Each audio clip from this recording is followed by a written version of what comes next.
یہ تھوڑا سا انٹرسٹنگ معاملہ ہے اذان کے حوالے سے. آپ لوگ بچپن سے یہ بات سنتے آئے ہوں گے اپنے بڑے بوڑھوں سے, اور پھر ہمارے پاکستان میں اس طرح کے تمام بے سند واقعات کو پروپوگیٹ کرنے کے لیے ایک بہت اچھا سورس موجود ہے. وہ ہے ایسی قوالیاں جس کے اندر ایگزیجریشن کے ساتھ صحابہ کرام علیہم رضوان کی یا نبی صلی اللہ علیہ وسلم کی تعریف کی جاتی ہے. اگر کوئی نعت پڑھتا ہے یا کسی صحابی کی منقبت پڑھتا ہے جائز ہے, میوزک کے ساتھ نہ ہو, لیکن وہ چیزیں ہوں جو ثابت بھی ہوں.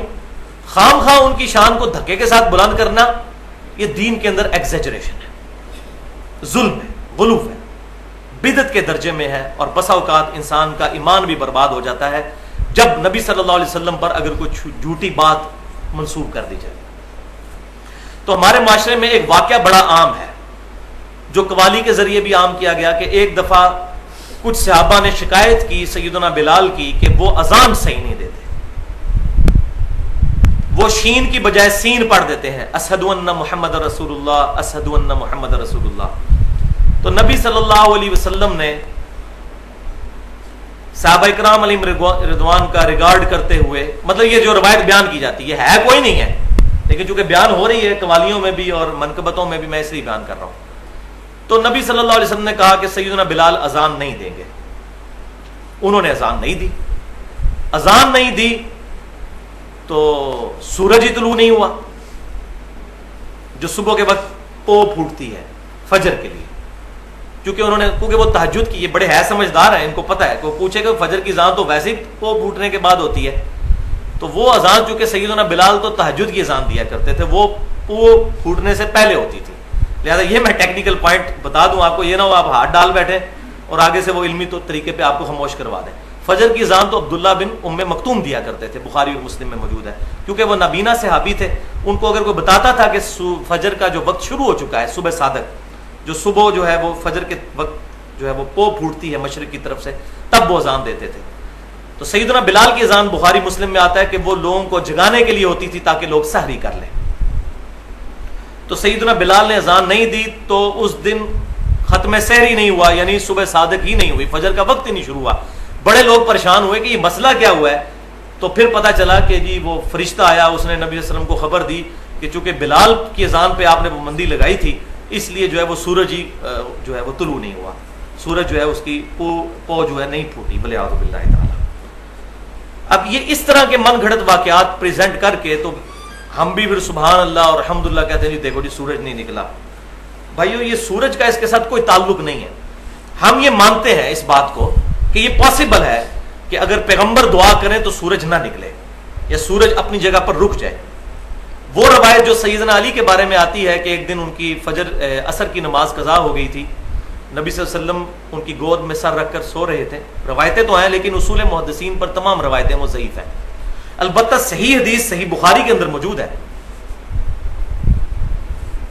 کہ یوشع ابن نون جو خلیفہ اول تھے سیدنا موسیٰ علیہ السلام کے, پہلے صحابی تھے سیدنا موسیٰ کے, بعد میں اللہ تعالیٰ نے ان کو پیغمبر بھی بنا دیا. یوشع ابن نون جن کی سرکردگی میں بنی اسرائیل نے جو ہے وہ فلسطین کو فتح کیا تھا سرائے سینا کے 40 سال گزارنے کے بعد. تو جمعے کا دن تھا اور جنگ جو ہے وہ اپنے عروج پر تھی اور مسلمانوں کے لیے فتح بالکل قریب آ چکی تھی بنی اسرائیل کے لیے, لیکن سورج غروب ہونے کا وقت قریب تھا. اب سورج جب غروب ہو جاتا تو ہفتے کا دن شروع ہو جاتا ہے, کیونکہ اسلامی کیلنڈر جو ہے وہ تو مغرب کے ساتھ شروع ہوتا ہے.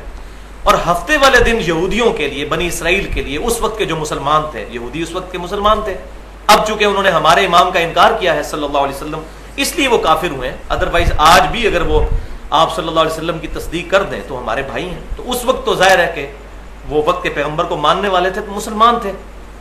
تو یوشع ابن نون علیہ السلام چونکہ پیغمبر تھے, صحیح بخاری میں ملتا ہے, انہوں نے اللہ کے حضور دعا کی کہ اے اللہ سورج کو روک دے تاکہ ہم آج کے دن فتح حاصل کر لیں, کیونکہ فتح بالکل قریب ہے. اگر سورج غروب ہو گیا پھر ایک دن کا گیپ آ گیا تو کافروں کو تیاری کرنے کا موقع مل جائے گا. ہفتے والے دن ہم تو قتال کر نہیں سکتے. تو اللہ تعالیٰ نے ان کی دعا قبول کی اور بخاری کے الفاظ ہیں کہ سورج کو روک دیا یہاں تک کہ مسلمانوں کو فتح ہوگی. تو اگر سیدنا یوشع ابن نون علیہ السلام کی دعا پر سورج رک سکتا ہے تو ہمارے پیغمبر صلی اللہ علیہ وسلم کی دعا پر بھی سورج رک سکتا ہے. کوئی پرابلم نہیں ہے. جو چیز صحیح سند سے ثابت ہوگی ہم مانیں گے. چاند 2 ٹکڑے ہوا، بخاری اور مسلم کی متفق علیہ حدیث ہے، ہم مانتے ہیں کہ آپ صلی اللہ علیہ وسلم کی مبارک انگلی کے اشارے سے آپ صلی اللہ علیہ وسلم نے دعا فرمائی تو چاند 2 ٹکڑے ہوا. یہ معجزہ آپ کا ظاہر ہوا، اور اس کا اشارتاً ذکر سورۃ القمر کے اندر موجود ہے. تو لیکن بات صحیح سند سے ثابت ہونی چاہیے. تو سیدنا بلال کا یہ واقعہ صحیح سند سے ثابت ہی نہیں ہے. صحیح سند سے جو چیز ثابت ہے وہ بالکل اس کے الٹ ہے، اور وہ ہے صحیح مسلم میں. کوئی عام کتاب نہیں، صحیح مسلم کے اندر کہ غزوہ خیبر سے واپسی پر رات کا کافی حصہ بیت گیا. آپ صلی اللہ علیہ وسلم کی اپنی پرسنل اوپینین یہی تھی کہ فجر کی نماز پڑھ کر سویا جائے، لیکن صحابہ کرام علیہم رضوان کا ارادہ اس طرف تھا کہ یا رسول اللہ صلی اللہ علیہ وسلم تھوڑی دیر آرام کر لیتے ہیں، پھر صبح اٹھ کے نماز فجر کی پڑھ لیں گے. تو آپ صلی اللہ علیہ وسلم نے ان کا ریگارڈ فرماتے ہوئے سیدنا بلال کی ڈیوٹی لگائی. کس کی ڈیوٹی؟ سیدنا بلال کی. شکر ہے انہی کی ڈیوٹی لگی ہوئی تھی تاکہ اگلا مسئلہ تو کلیئر ہو جائے جو جھوٹی باتیں منسوب کی ہوئی ہیں. سیدنا بلال رضی اللہ تعالیٰ، ظاہر ان کی ڈیوٹی لگنی تھی کیونکہ وہ مؤذن رسول تھے صلی اللہ علیہ وسلم رضی اللہ تعالیٰ عنہ. ان کی ڈیوٹی لگائی کہ آپ رات کو جاگتے رہیں اور جیسے ہی فجر کی او پھوٹے تو آپ اذان دیں اور ہم سب کو جگائیے نماز کے لیے. تو سیدنا بلال جو ہے وہ مشرق کی طرف جہاں سے سورج طلوع ہوتا ہے اس کی طرف سواری کر کے اپنی سواری پر بیٹھ گئے. اب اللہ کا کرنا ایسا ہوا، اللہ کرنا اس اعتبار سے کہ آزمائش آئی مسلمانوں پر کہ سیدنا بلال جو ہے وہ قرآن پاک پڑھتے پڑھتے ہلکی سی انہوں نے سواری پر ٹیک لگائی تو سو گئے. صحیح مسلم کے الفاظ یہ ہیں کہ سب سے پہلے نبی صلی اللہ علیہ وسلم بیدار ہوئے، پھر آپ صلی اللہ علیہ وسلم نے باقی صحابہ کو اٹھایا. اور بیدار کس وقت ہوئے؟ جب سورج اچھا خاصا بلند ہو چکا تھا، یعنی دوحہ کے وقت میں، اشراق کے وقت میں، چاشت کے وقت میں آپ صلی اللہ علیہ وسلم کی آنکھ کھلی. پھر آپ صلی اللہ علیہ وسلم نے سیدنا بلال کو حکم دیا کہ اذان کہیں. پھر آپ صلی اللہ علیہ وسلم نے سورج نکلی ہوئی حالت میں فجر کی نماز جماعت کے ساتھ پڑھائی. پھر آپ صلی اللہ علیہ وسلم نے ارشاد فرمایا کہ اگر تمہارے ساتھ ایسا معاملہ ہو جائے کہ سونے کی وجہ سے یا کسی اور وجہ سے نماز چھوٹ جائے تو جب یاد آ جائے اس وقت نماز پڑھ لو، وہی اس نماز کا وقت ہے. لیکن یہ عادی لوگوں کے لیے نہیں ہے جو روزانہ رات کو لیٹ سوتے ہیں اور پھر فجر کے وقت اٹھتے نہیں، ان کے لیے نہیں ہے مسئلہ. کیونکہ ان کے لیے ہوتا تو پھر تو صحابہ کی بھی روٹین یہی ہوتی کہ وہ اشراق کے وقت میں فجر پڑھ رہے ہوتے.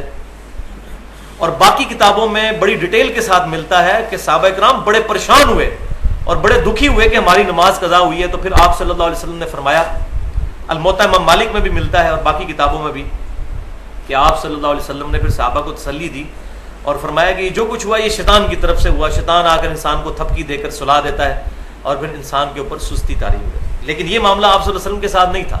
آپ صلی اللہ علیہ وسلم کا تو دل بھی جاگتا ہے. بخاری اور مسلم کی متفق علیہ حدیث ہے کہ ہم انبیاء کی صرف آنکھیں سوتی ہیں، دل جاگتا رہتا ہے. لیکن وہ جو معاملہ آپ صلی اللہ علیہ وسلم کے ساتھ ایسا ہوا یہ اللہ تعالیٰ کی طرف سے ہوا. سنقرئک فلا تنسیٰ، قرآن پاک میں ہے محبوب صلی اللہ علیہ وسلم ہم آپ کو ایسا سکھائیں گے کہ آپ کبھی بھولیں گے نہیں، الا ما شاء اللہ، ہاں مگر جب اللہ چاہے گا تو پھر آپ بھی بھول جائیں گے. کیوں؟ تاکہ امت سیکھے.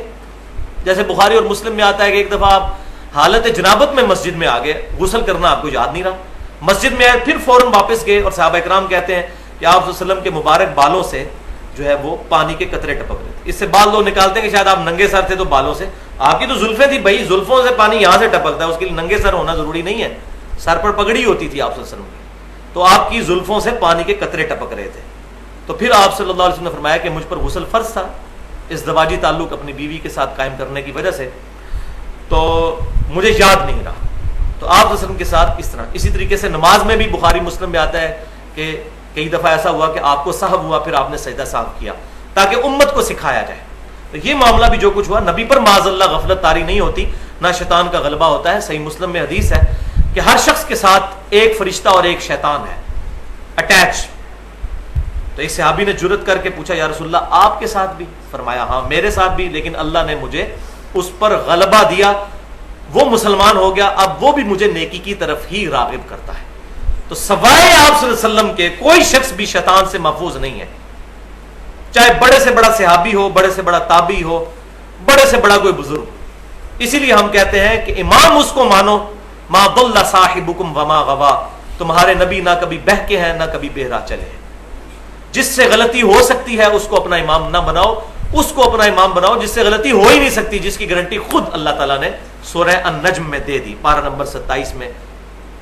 ما ضل صاحبکم وما غوا، نہ تمہارے نبی کبھی بہکے ہیں اور نہ کبھی بہرا چلے ہیں. الحمدللہ.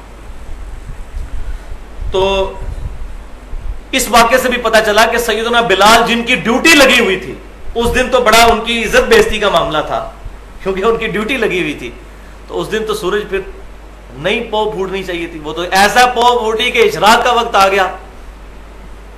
اور یہ واقعہ بھی صحیح. اب آپ کمپیئر کر لیں. اسی لیے تو بھائی ہم رونا روتے ہیں کہ بخاری اور مسلم یہ ٹچ سٹون ہے حدیث کے، اس پر امت کا اجماع ہے. حجت اللہ البالغہ میں شاہ ولی اللہ دہلوی رحمہ اللہ نے نقل کیا ہے کہ اس پر امت کا اجماع ہے کہ بخاری اور مسلم کی تمام متصل الاسناد مرفوع احادیث قطعی الصحت ہے.